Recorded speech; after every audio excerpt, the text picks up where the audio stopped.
국민 여러분, 안녕하십니까? 여기는 대한민국 대표 정치 전문 플랫폼 한국정치TV입니다. 지난 5월 1일 한덕수 대통령 권한대행 겸 국무총리는 사임하겠다고 발표했습니다. 그 다음 날인 5월 2일에는 국회에서 이번 대선에 출마하겠다고 선언했습니다. 이런 한덕수 전 대통령 권한대행의 대선 행보는 국민의힘에서 시동을 걸고 정대철 헌정회장이 출마를 권유하는 식으로 잘 짜여진 각본에 따르는 것처럼 진행돼 왔습니다.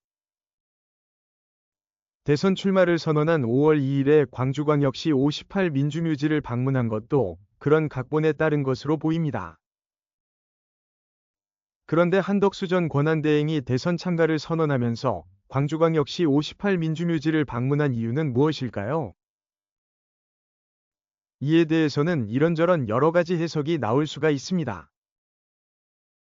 가장 먼저 나오는 분석은 한덕수 전 권한대행이 국민의힘 대선 후보와의 단일화를 앞두고 호남 지역에 대한 자신의 확장성을 보여주려는 시도가 아니었을까 하는 것입니다. 1. 사실 이 부분은 다른 국민의힘 대선 경선 후보로서는 생각하기 어려운 한덕수 전 권한대행만의 장점이자 강점이라고 할 수 있습니다. 왜냐하면 한덕수 전 권한대행 자신이 호남이 고향인 호남 사람이기 때문입니다. 실제로 한덕수 전 권한대행의 고향은 전북 전주시인 것으로 알려졌습니다. 그러니 다른 국민의힘 대선 후보 누구보다도 호남 지역과 호남 민심에 다가가는 데 유리한 입장입니다. 한덕수 전 권한대행 스스로도 국민의힘에서는 공략하기 어려운 호남의 민심을 나는 고향 사람임을 내세워 끌어올 수 있다는 호남 확장성을 차별화 포인트로 생각하고 있었을 것으로 생각됩니다.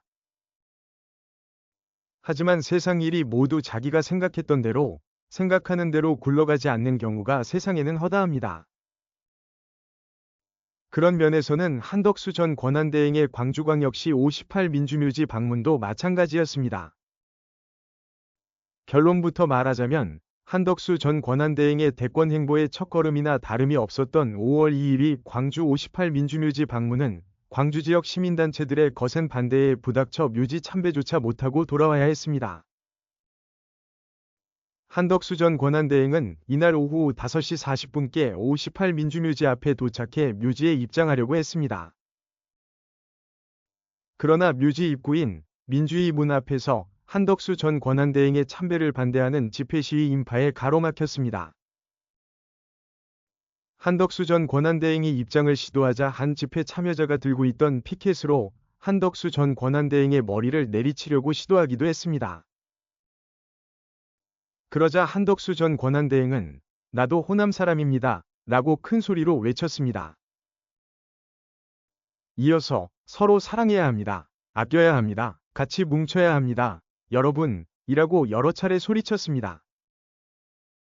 이 말은 나도 호남이 고향인 호남 사람이니 고향 사람으로서 58 민주묘지 참배는 하게 해달라는 뜻으로 해석됐습니다.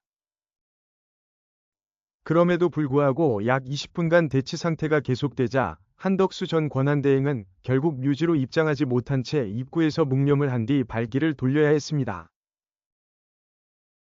이날 전북 전주 출신인 한덕수 전 권한대행은 대선 출마 선언 당일 광주를 방문해서 사회 통합의 의미를 부각하는 한편 호남 지역의 유권자들에게 지지를 호소한다는 계획이었습니다.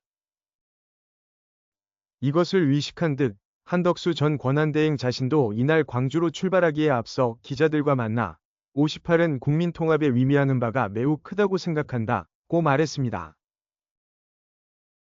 그러나 이날의 소동으로 국민의힘에서는 공략하기 어려운 호남의 민심을 자기는 고향 사람임을 내세워 공략할 수 있다는 호남 확장성을 강조하고 싶었던 한덕수 전 권한대행의 구상은 무의로 끝났습니다. 대선 행보 초기에 나타난 이런 모습은 한덕수 전 권한대행의 대선 행보가 생각한 만큼 순조롭지만은 않을 것임을 예고하는 것이라 하겠습니다. 한편 한덕수 전 권한대행은 이날 오전 과천중앙선거관리위원회의 대리인을 통해 무소속으로 대선 예비후보 등록을 했습니다. 시청해주셔서 감사합니다. 한국정치TV는 국내 최초로 탄생한 중립적, 객관적, 과학적, 불편부당한 독립정치 미디어입니다. 여러분의 구독과 알림, 자발적인 후원은 채널의 제작과 운영에 큰 힘이 됩니다.